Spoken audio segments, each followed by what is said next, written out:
long time. I'm very sorry, but I was very ill. But I'm much better now, and I'm ready to read more Mr. Men stories. Today's story is Mr. Small.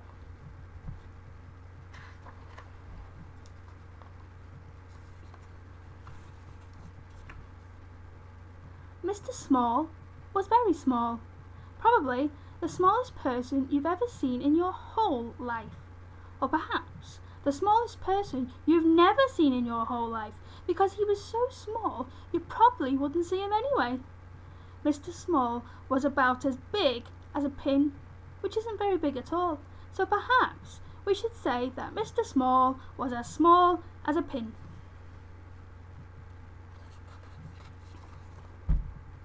Mr. Small lived in a small house underneath a daisy at the bottom of Mr. Robinson's garden.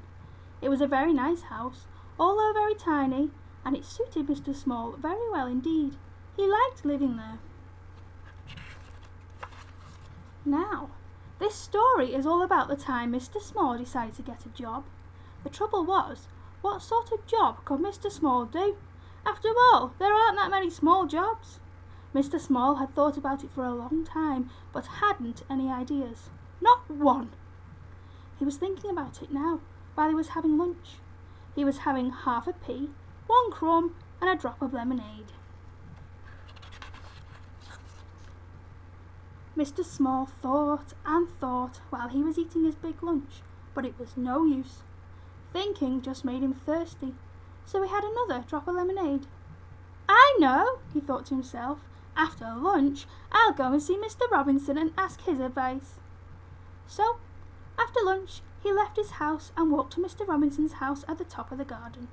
It was quite a long walk for somebody as small as Mr. Small, and halfway there he stopped for a rest.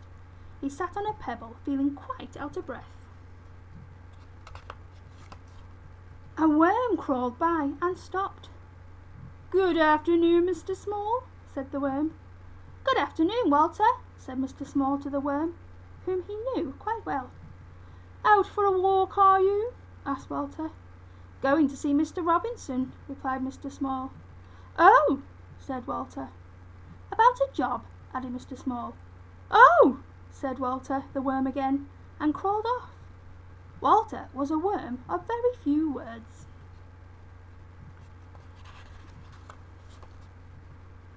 After he'd rested for a while, Mr. Small set off again and walked all of the rest of the way to Mr. Robinson's house without stopping once. When he got there, he climbed up the steps to Mr. Robinson's back door. He knocked at the door. Nobody heard him. He knocked again at the door. Nobody heard him. The trouble was, you see, that if you're as small as Mr. Small, you don't have a very loud knock. Mr. Small looked up. There, high above his head, was a doorbell. "How can I ring the bell when I can't reach it?" thought Mr. Small to himself. He started to climb up the wall, brick by brick, to reach the bell. He had climbed up 4 bricks when he made the mistake of looking down. "Oh dear," he said, and fell. Bang! "Ouch!" said Mr. Small, rubbing his head. Just then Mr. Small heard footsteps. It was the postman. The postman came to the door, posted his letters, and was just about to leave when he heard a voice. "Hello," said the voice. The postman looked down. "Hello," he said to Mr. Small. "Who are you?" "I'm Mr. Small," said Mr. Small. "Will you ring the bell for me?"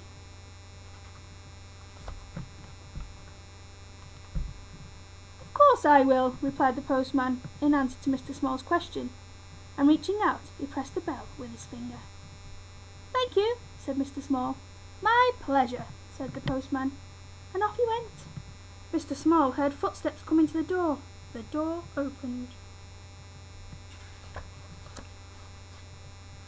Mr. Robinson opened the door and looked out. "That's funny," he said. "I'm sure I heard somebody ring the bell." He was about to shut the door when he heard a little voice. "Hello," said the voice. "Hello, Mr. Robinson." Mr. Robinson looked down and down. "Hello," he said. "What are you doing here?"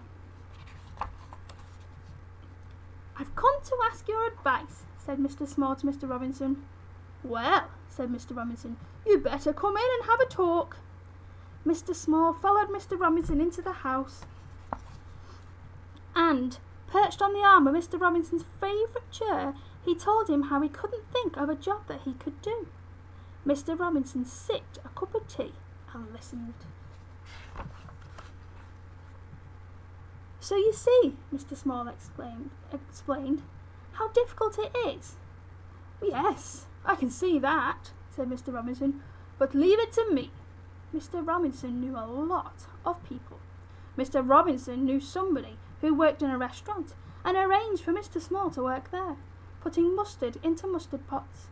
But Mr. Small kept falling into the pots and getting covered in mustard, so he left that job. Mr. Robinson knew somebody who worked in a sweet shop and arranged for Mr. Small to work there, serving sweets.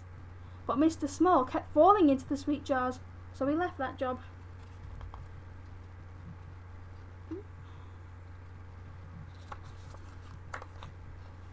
Mr. Robinson knew somebody who worked in a place where they made matches and arranged for Mr. Small to work there, packing matches into boxes.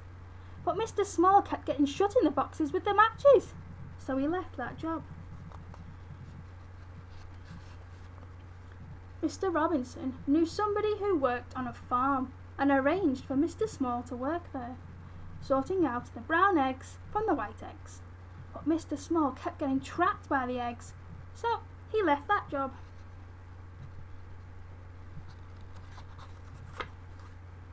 "What are we going to do with you?" Mr. Robinson asked Mr. Small one evening. "Don't know," said Mr. Small in a small voice. "I've got one more idea," said Mr. Robinson. "I know somebody who writes children's books. Perhaps you could work for him." So, the following day, Mr. Robinson took Mr. Small to meet the man who wrote children's books.